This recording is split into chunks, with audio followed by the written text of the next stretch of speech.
అందరికీ నమస్తే, welcome to our channel. నేను మీ వెంకటేష్ తెరాలి. ఇప్పుడు మనం ప్రజాస్వామ్యంలో ఉన్నాం. మనకు ఒక లా అండ్ ఆర్డర్ ఉంది. దాన్ని ఎట్టి పరిస్థితుల్లో పాటించాల్సిన బాధ్యత మన మీద ఉంది. కానీ ఆంధ్రప్రదేశ్లో చూసుకుంటే అటు అధికారంలో ఉన్న పక్షం కానివ్వండి, ఇటు వైఎస్ఆర్సీపీ పార్టీ కానివ్వండి, వైఎస్ఆర్సీపీ పార్టీ నాకు అంతకుముందు అంత అనిపించలేదు. కాకపోతే ఇప్పుడు కొంచెం లా అండ్ ఆర్డర్ తప్పుతున్నట్టుగా నాకు అనిపిస్తుంది. అది జగన్ గారి గురించి కాదు, ఆయన సైలెంట్ గానే ఉన్నారు. ఓకేనా, ఆయన కుటుంబం జోలికి వచ్చినా కానివ్వండి, అంత పెద్ద బహిరంగంగా మాట్లాడినా, వాళ్ళు సినిమా తీసినా కానీ ఆయన పట్టించుకోలేదు. ఇలాంటి నీచుల గురించి మాట్లాడడం అనవసరం అనుకున్నారో ఏమో నాకైతే తెలియదు. ఎందుకంటే అలాంటి మాట్లాడిన తర్వాత నేను నా సైడ్ నుంచి అయితే చెప్తున్నా కదా, పర్సనల్ గా అయితే నేనైతే ఇదిగా ఉండలేను. ఎందుకంటే నేను ఒక మాజీ సీఎంని, నాకు ఆ స్టేటస్ ఉంది, నా దగ్గర ఆస్తి ఉంది, నేను ఏదైనా చేయించగలను. అయినా కానీ నేనైతే సైలెంట్ గా అయితే ఉండలేను. ఆయనకి లాగా ఆయన సైలెంట్ గా ఆయన చేస్తున్నారు. ఇక్కడ కంట్రోల్ తప్పుతుంది ఎవరంటే కార్యకర్తలు కంట్రోల్ తప్పుతున్నారు.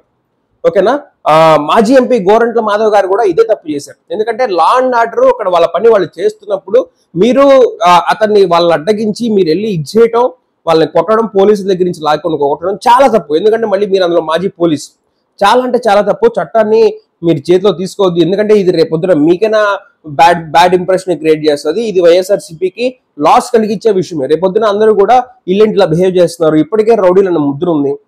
ఓకేనా, కొంతమంది మీద వైఎస్ఆర్సీపీ, కొంతమంది నాయకుల మీద. సో ఇప్పుడు ఎట్టి పరిస్థితుల్లో ఇదైతే సమర్థించే యోచన కాదు. ఇక మ్యాటర్లోకి వచ్చేస్తే, ఇక్కడ ఒక టీడీపీ కార్యకర్త తొడగొట్టి వైఎస్ జగన్మోహన్ రెడ్డి గారిని రెచ్చగొట్టిన వీడియో చాలా అంటే చాలా బాగా రెచ్చగొట్టాడు. అసలు దాన్ని ఎంకరేజ్ చేసే ఇది కాదు. ఓకేనా, అసలు దాన్ని ఏం మాట్లాడాడు వినండి. దాని తర్వాత అసలు ఆయనకి ఏం జరిగిందో కూడా ఆ వీడియోలో ప్లే అవుతుంది. ఓకేనా, చూడండి.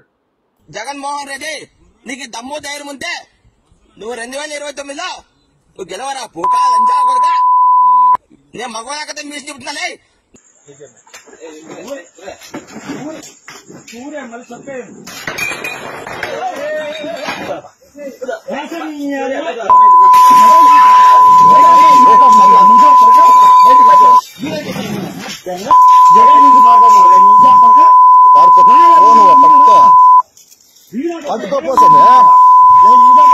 ఆయన మాటలకి నాకు కూడా ఇది కలిగింది, నాకు కూడా ఇది జరిగింది. ఏంటి మనుషులు ఏంటి ఇట్లా తయారవుతున్నారు, ఏంటి ఇట్లా ఇదైపోతున్నారు అని చెప్పేసి. మీ వెనకాల మీ పార్టీ రాదురా, వాళ్ళు ఎంతవరకు మిమ్మల్ని కాపాడగలరో అంతవరకే మిమ్మల్ని కాపాడగలుగుతారు.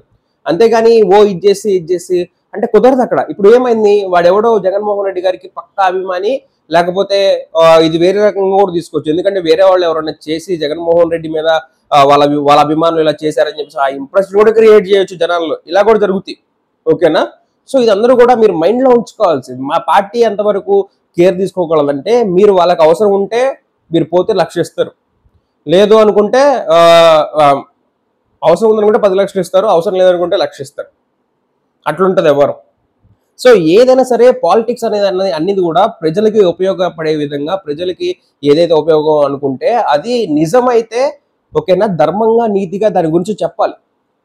చెప్పగలిగితే వాటి గురించి చెప్పండి. అంతేగాని వాడికిలాగా ఇచ్చేయొద్దు, వీడికిలాగా బీర్ బాటిల్ తీసుకుని అస్సలు కొట్టద్దు. ఇట్లాంటి ఎంకరేజ్ చేసే సిచ్యువేషన్ అస్సలు ఉండకూడదు. ఓకేనా, వైఎస్ఆర్సీపీ పార్టీ కార్యకర్తలైనా ఎవరైనా సరే వాళ్ళు ట్రిగర్ చేస్తారు. ఈ 5 years ఖచ్చితంగా మిమ్మల్ని ట్రిగర్ చేస్తారు. మిమ్మల్ని ట్రిగర్ చేసి మిమ్మల్ని జనాల్లో ఇంకా ఇది చేయాలన్నదే వాళ్ళ టార్గెట్.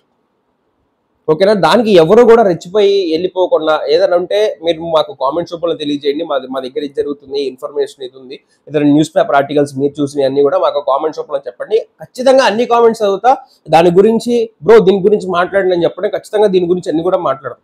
అంతేగాని చట్టాన్ని మీ చేతిలో తీసుకొని వచ్చేసి ఇప్పుడు మీరు తన బీర్ బాటిల్ తీసుకొని కొట్టావు, నీ ఫ్యామిలీకి ఎవరు రక్ష? నిన్ను తీసుకెళ్లి జైలు వేస్తారు బ్రదర్.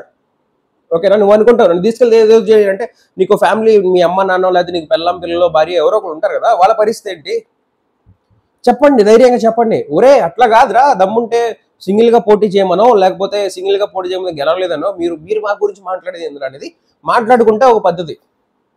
అంటే నీ దాకా వస్తే తెలుస్తుందిలే అని చెప్పేసి మీకు డౌట్ రావచ్చు. ఇది నేను మీ మంచి కోరి చెప్తున్నా, మీ సేఫ్టీ గురించి చెప్తున్నా, దయచేసి అర్థం చేసుకోండి. ఈ 5 years చాలా జాగ్రత్తగా ఉండాలి. ఓకేనా, మీకు ఎంత శాతం ఓటింగ్ పర్సంటేజ్ ఉందో వాళ్ళకి కూడా అంతే ఓటింగ్ శాతం ఉంది. మీకు ఎంతైతే కోపాలు ఉంటాయో వాళ్ళకి కూడా అంతే కోపాలు ఉంటాయి. మీరు వాళ్ళని ట్రిగర్ చేయొద్దు, వాళ్ళు మిమ్మల్ని ట్రిగర్ చేయొద్దు. నువ్వేంది సన్ ఆఫ్ సత్యమూర్తి సినిమాలో బ్రహ్మానందం టైప్ చెప్తున్నావు అంటే మీ మంచి కోసం చెప్తున్నా, మీరు ఆలోచించుకొని చేసుకుంటే బాగుంటుంది. Thank you for watching Narada Telugu. Thank you.